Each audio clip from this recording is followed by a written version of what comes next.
Halo semuanya, Assalamualaikum warahmatullahi wabarakatuh. Hari ini cuaca hujan ya teman-teman tuh. Hujan lebat. Alhamdulillahirobbilalamin.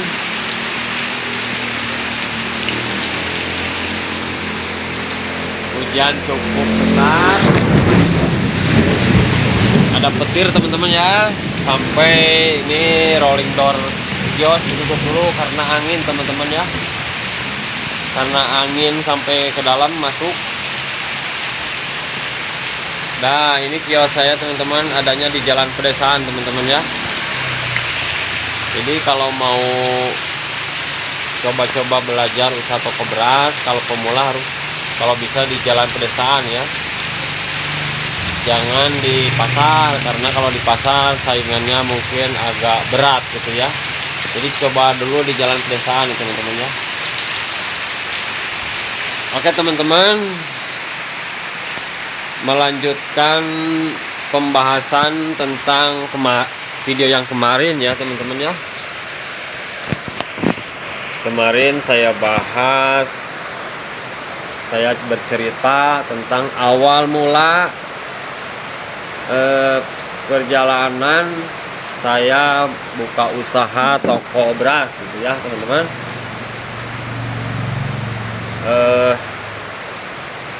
Mungkin diantara kalian bertanya-tanya gitu ya, modal 10 juta kok bisa dapat omset misalnya 20 juta, sedangkan modalnya aja, berasnya aja yang dijual cuma 6 kintal gitu kan. Kok bisa dapat omset 20 juta? Jadi ya silakan disimak ya biar tidak gagal paham gitu ya.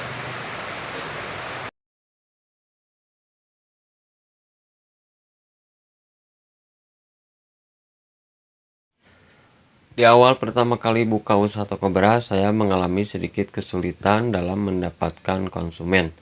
Ya mungkin orang-orang udah pada punya langganan tempat mereka belanja beras. Jauh hari sebelumnya saya pernah dapat wejangan dari senior saya, seorang pengusaha beras juga. Beliau bilang kalau mau buka usaha toko beras, kamu harus kuat mental dan sabar di awal-awal buka usaha toko beras. Setidaknya selama 3 bulan. Kalau tidak ada perkembangan selama 3 bulan itu, kamu harus pindah tempat. Itu kata seorang senior saya ya, seorang pengusaha beras yang sudah sukses, yang udah malang melintang. Dia buka usaha toko beras di pasar. Saya punya prinsip bahwa kepuasan konsumen dan kepercayaan supplier adalah target pertama saya. Dengan memberikan harga yang relatif lebih murah kepada konsumen, jadi di awal-awal saya jualan, saya tidak mengambil keuntungan yang besar dulu gitu ya. Yang penting punya pelanggan loyal dan juga kepercayaan supplier, karena saya mendapatkan lampu hijau dari supplier. Jika omset penjualan toko saya bagus, dia bersedia menyuplai beras ke toko beras saya dengan lebih banyak lagi, serta pembayarannya bisa ditempo katanya gitu ya.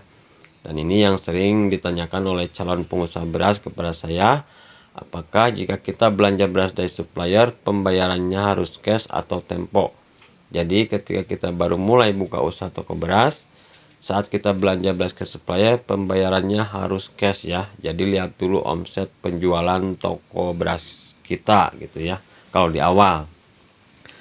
Jadi stok beras pertama kali jualan 6 kintal ya teman-teman. Hari pertama gak laku satupun gitu ya. Hari kedua laku cuma 4 karung gitu ya. Beras 6 kintal itu habis dalam waktu 6 hari ya. Dengan keuntungan di minggu pertama itu 200.000. Itulah perjuangan saya saat pertama kali buka usaha toko beras. Nah minggu kedua pesan lagi ke supplier. Kemudian saya coba sedikit mengubah target penjualan dengan menawarkan beras saya ke warung sembako terdekat gitu ya, yang terdekat dengan toko saya, dan keambil keuntungannya lebih sedikit lagi gitu ya. Dan alhamdulillah banyak juga warung sembako yang minat dengan beras yang saya tawarkan.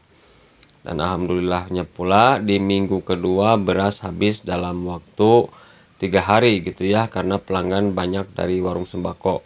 Kemudian setelah habis saya pesan lagi ke supplier dan alhamdulillah pesanan ketiga mendapatkan beras yang lebih banyak, biasanya 6 kintal, sekarang jadi 1 ton.